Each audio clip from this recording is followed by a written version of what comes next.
మీ car కి best ceramic coating premier care Apexer car detailing studio for contact.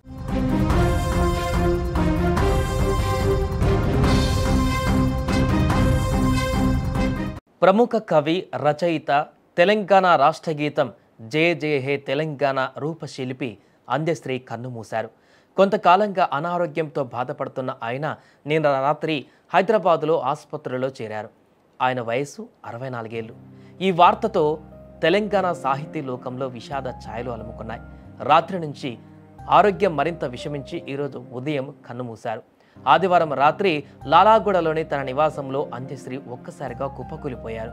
వెంటనే కుటుంబ సభ్యులు ఆయన్ను హుటాహుటిన గాంధీ హాస్పిటల్కు తరలించారు. అక్కడ చికిత్స పొందుతూ ఆయన తుది శ్వాస విడిచినట్లుగా వైద్యులు ధృవీకరించారు. గత 4 రోజులుగా ఆయన తీవ్ర జ్వరంతో కూడా బాధపడినట్టుగా తెలుస్తోంది. తెలంగాణ ఉద్యమంలో అందశ్రీ కీలక పాత్ర పోషించారు. తన అద్భుతమైన పాటలతో ప్రజలను మేల్కొల్పారు. కోట్లాది మంది ప్రజల గొంతుకై నిలిచారు. ముఖ్యంగా ఆయన రచించిన జయ జయ హే తెలంగాణ గీతాన్ని తెలంగాణ రాష్ట్ర ప్రభుత్వం రాష్ట్ర గేయంగా గుర్తించడం విశేషం. ఈ ఏడాది జూన్ 2వ తేదీన రాష్ట్ర అవతరణ దినోత్సవం సందర్భంగా ముఖ్యమంత్రి రేవంత్ రెడ్డి చేతుల మీదుగా ఆయన ₹1 కోటి నగదు పురస్కారాన్ని కూడా అందుకున్నారు. 1961 జూలై 18న ఉమ్మడి వరంగల్ జిల్లా మద్దూరు మండలం రేబర్తి గ్రామంలో అందశ్రీ జన్మించారు. ఆయన అసలు పేరు అందె ఎల్లన్న. పాఠశాల విద్యకు నోచుకోలేకపోయినా అశువు కవిత్వం చెప్పడంలో దిట్టగా పేరు తెచ్చుకున్నారు. ప్రజాకవిగా, ప్రకృతి కవిగా ఆయన ప్రసిద్ధి చెందారు. ఆయన రాసిన మాయమైపోతున్నడమ్మ మనిషన్న వాడు ఆ పాట తెలుగు ప్రజల హృదయాలలో చిరస్థాయిగా నిలిచిపోయింది. ఆయన మృతి పట్ల ముఖ్యమంత్రి రేవంత్ రెడ్డి, మాజీ ముఖ్యమంత్రి కేసీఆర్ సహా పలువురు మంత్రులు, రాజకీయ ప్రముఖులు, సాహితీవేత్తలు తీవ్ర దిగ్భ్రాంతి వ్యక్తం చేశారు. అందశ్రీ మరణము తెలుగు సాహిత్య లోకానికి తీరని లోటని పలువురు విచారం వ్యక్తం చేశారు. ఎలాంటి చదువులు లేకపోయినా, ఎలాంటి స్కూల్స్ కానీ కాలేజీల్లో చదివినటువంటి చరిత్ర లేకపోయినా ఆయనకున్నటువంటి ప్రతిభ, ఆయన నేర్చుకున్నటువంటి ప్రకృతికి సంబంధించినటువంటి ఆనవాళ్ళనే కవిత్వంగా మార్చి, రచనలుగా మార్చి, వాటినే పాట రూపంలో ప్రజలను చైతన్యపరిచినటువంటి ప్రకృతి కవి, రచయిత అందశ్రీ.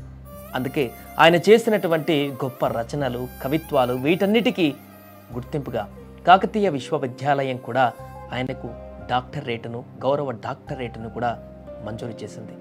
అలాగే ఆయన ఈ యొక్క తెలంగాణ గేయ రచనలే కాకుండా సామాజిక కోణంలోనే కాకుండా సినిమాకు సంబంధించినటువంటి రంగంలో కూడా తన యొక్క ప్రతిభను చాటుకున్నారు.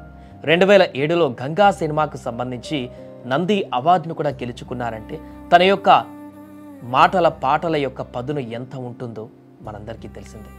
ఇలాంటి గొప్ప కవి, రచయిత ఈరోజు లేరు అనేటువంటి వార్త చాలా బాధాకరంగా మారింది.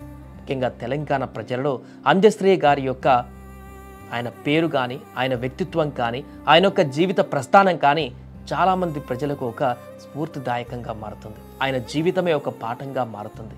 చిన్నప్పటి నుంచి ఆయన ఎదుర్కొన్నటువంటి అనేక సవాళ్ళు, ఆయన ఎదుర్కొన్నటువంటి సమస్యలు, ఆయన నడిచినటువంటి దారి చాలామంది వ్యక్తులకు ఒక గుణపాఠము లేదా ఒక ఇన్స్పిరేషన్గా మారేటువంటి అవకాశంగా ఉంటుంది. అనేక బాధలు, అనేక కష్టాలను, అనేక జీవితంలో ఎదురయ్యేటువంటి ఎత్తు పల్లాలను చూసినటువంటి అందశ్రీ నేడు ఎంతోమంది గుండెల్లో పదిలమైనటువంటి స్థానాన్ని గెలుచుకున్నారు. ఆయన యొక్క పాటలు, ఆయన పలికించేటువంటి భావాలను, తనకున్నటువంటి ఎదురైనటువంటి సంఘటనలను కూడా పాట రూపంలో వెలిగించేటువంటి అద్భుతమైనటువంటి కవితా హృదయం కలిగినటువంటి వ్యక్తి.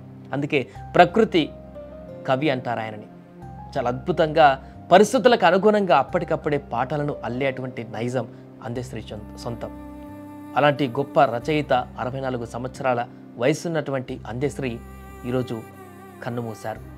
గత కొన్ని రోజులుగా కొంత అనారోగ్య సమస్యలతో బాధపడుతున్నట్టుగా చెప్తున్నారు కుటుంబ సభ్యులు. నిన్న రాత్రి కూడా ఊహించినటువంటి విధంగా ఒక్కసారిగా ఆ సమస్య ఎక్కువైపోయి ఆయన స్పృహ తప్పినట్టుగా తెలుస్తుంది.